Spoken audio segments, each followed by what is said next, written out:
Hey, so here we are. I'm at the car, and we're looking for the reason for the overflow.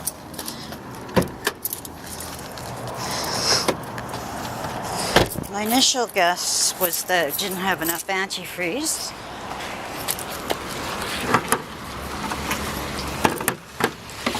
However,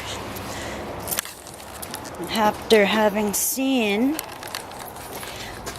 I don't know where the thermostat is on here, but I'm willing to bet that that's the first thing that popped into my mind was that it was definitely thermostat. Where's the thermostat? In the older cars, it used to be underneath the carburetors.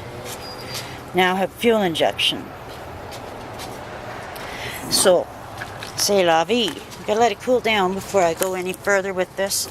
But I'm actually going to just show you what I'm up against. So there's that overflow hose there, this valve here, and here. And I guess, I don't even know where this, I don't know. It might be the pump, or it might be hopefully just a thermostat.